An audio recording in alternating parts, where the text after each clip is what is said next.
Right, the states can select their own curriculum. I think what you're asking with the parental rights is that they are required to pick Common Core compliant materials, and they have 15% of the curriculum can be non-Common Core. For example, in Catholic schools, that 15% could be religious instruction.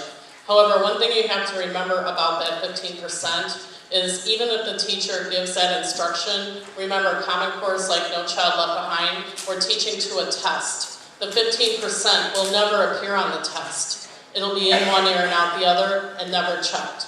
So I think maybe that's what you're asking about with the religious schools and parental rights. And you know, again, the homeschoolers, one could argue that because all the materials are going to Common Core more or less with all the large publishers, you know, that really does limit your choice.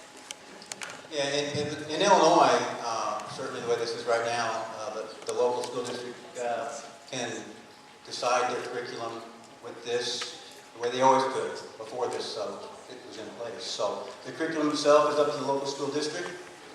There is no state curriculum, there is no federal curriculum, and there really is nothing it wasn't for.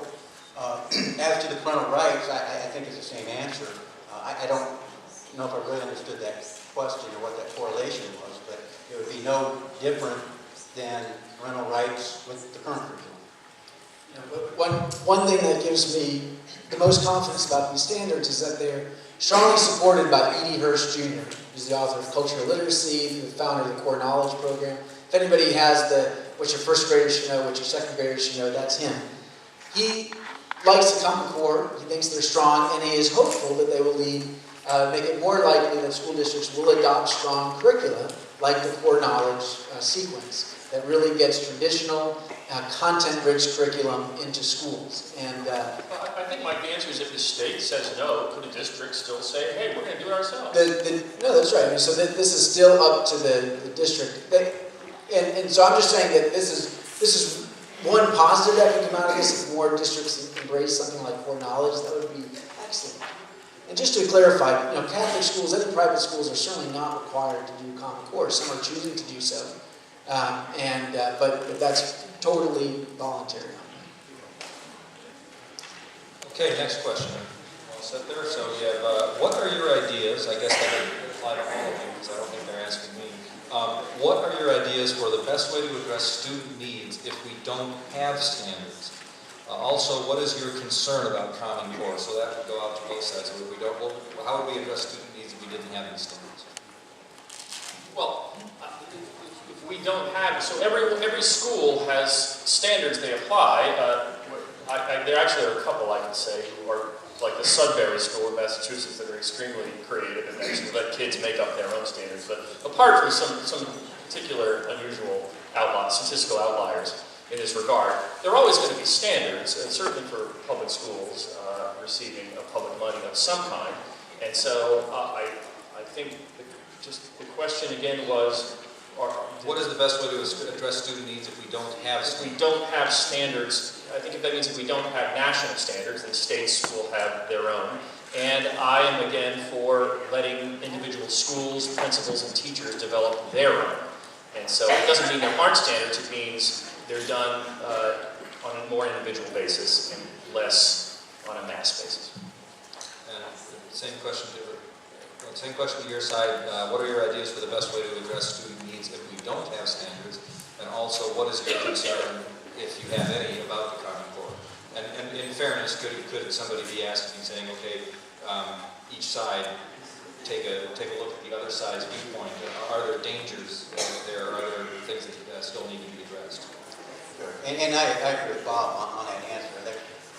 There are standards now. Every local school district has it. Every local board has standards. It's what they do. And they're volunteering to help the community and help those kids do that. Whether it's a state standard or a national standard, those things have changed through the years. And that's how we got to the point we are tonight. But standards are always there. They're always important. And I think they should reflect that local community as much as possible.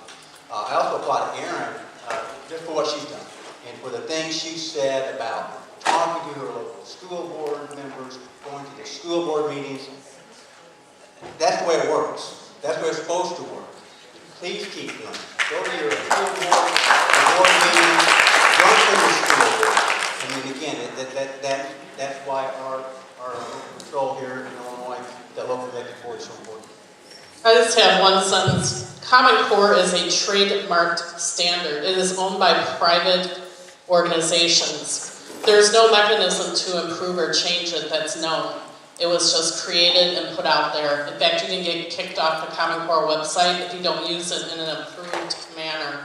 I personally believe that local standards are best. Because remember, the further the standard is away from you, the less flexible it is. And we don't know how Common Core will be flexible. It is not a known thing at this point. That was more than one sentence, by the way. Oh, I'm sorry. One really long sentence. Well, folks, we do have a whole bunch of questions here that you've asked and written down. Unfortunately, we also have a time crunch. To the extent that I can help answer them, I think the entire panel would also help. We'll stay afterwards to answer some of those for you. What we're going to do now is turn it back to the congressman who's hosting us here tonight and have him give us some closing remarks. Well, again,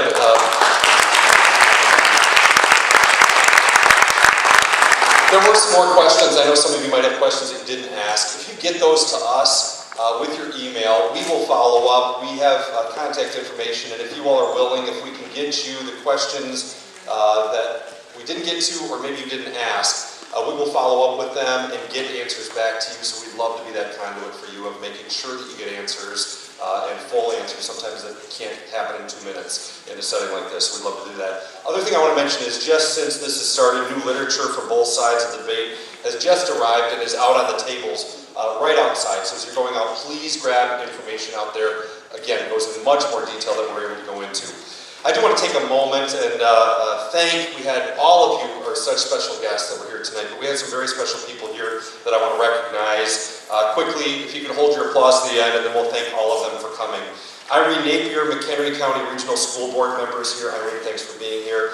Leslie Schermerhorn, McHenry County Regional Superintendent of Schools. Leslie, thank you so much for being here. Steve Rooney, District 12 School Board member was here. State Representative Jeannie Ives. Jeannie, are you still here? No. She had to take off. Also, State Representative Jack Franks was here. Rhonda Goldman, Huntley trustee, was here. Also very grateful, Helene Walsh, wife of former Congressman Joe Walsh, was here. Thank you, Helene, for being here. Diane Evertson, McHenry County Board member, was here. Ursel Schuster, McHenry County Board member, was here. Donna Kurtz, McHenry County Board member, is here. So let's thank all of them for coming as well.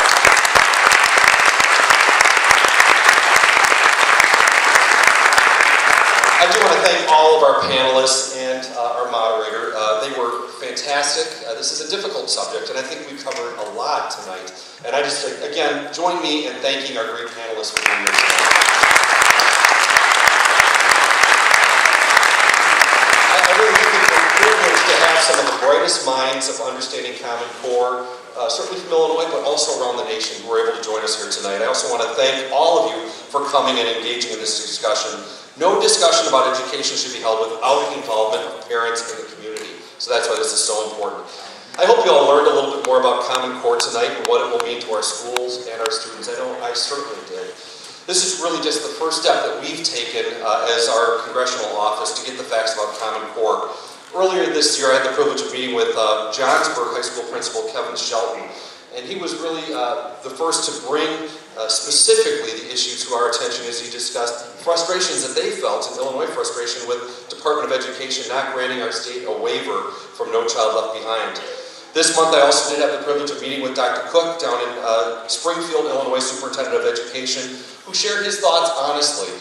Many positive things that he saw out of this, but also some things that he was afraid of as well, of too much potential federal involvement and how we need to be aware of that and push back on that. So I appreciated his time and appreciated that conversation. I also just this week had the opportunity to go to Indianapolis and meet with Governor Mike Pence of Indiana, and whose state legislature pushed the pause button on Common Core for a year to step back and assess whether this is the best path for their state to take. He also told me about filing his intent to withdraw from the testing associated with Common Core and run by outside groups, not state-based education organizations. We must continue to learn from our neighbors and find ways to aggressively improve improve our own educational system. Above all, and you heard this tonight, we should fight to maintain local and parental control over education. Whenever our federal government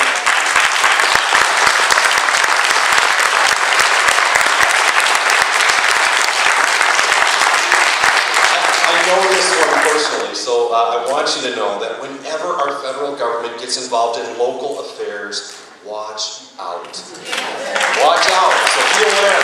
This is our responsibility to keep close eye on this, to be engaged, to talk to others about it. State and local districts should be free to choose whatever standard they want, be it Common Core or other standards, but we must make sure no state is coerced to adopt the Common Core by the federal government. And we should be very careful with that, what information we allow the federal government to have about us. We know how well the federal government uses private information about Americans. Let's not tempt Big Brother to abuse information about our kids. As I said before, we want to remain competitive. We want to be number one. We don't want to dumb down Illinois students to settle for a mediocre one-size-fits-all solution. China certainly makes good test takers, but we want to make great next generation of entrepreneurs and innovators. So I urge you, first of all, I thank you again for being here. This was a big commitment for you to be out here tonight. I know there's so much going on. One of the last beautiful nights we're going to have here, summer night, and I appreciate you so much taking this time. But I want to urge you, please contact the State Board of Education and let them know how you feel about Common Core. Let your local and state representatives, state senators know of your questions, concerns, or any encouragement you might give to them of how you would like them to act, specifically on Common Core here in Illinois. Don't leave today's summit and go home and do nothing. That is unacceptable. That cannot happen. Talk about this with your neighbors, your school boards, and other parents. Don't forget about today. It's now up to Illinois to decide whether we should move forward or push the pause button like Indiana has done. As always, I want to encourage you to please contact my office with any questions or further information or suggestions you might have for us of what we can do dealing with the federal government and potential impact on Common Core and other issues. I want to especially thank my staff, many who are here tonight. My Chief of Staff, Catherine McGuire, is here. Nick Provenzano, many of you know Nick on the county board here, is also on my staff. Jameson is back up here. Jameson Cunningham is one of our newer staff members. Susan Russell is here somewhere helping. Who else? We had some others that were around as well. But anyhow, we had Reed Sullivan, I think, is here somewhere.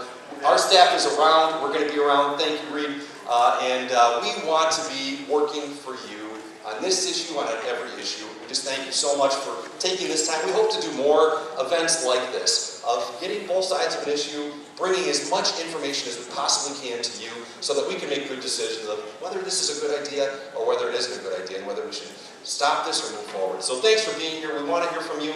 Any questions you have that weren't asked, stick around. I think our panelists will stick around for a few minutes, and we will follow up again to get answers to the questions that weren't answered tonight. Thank you so much for being here. I really appreciate your time.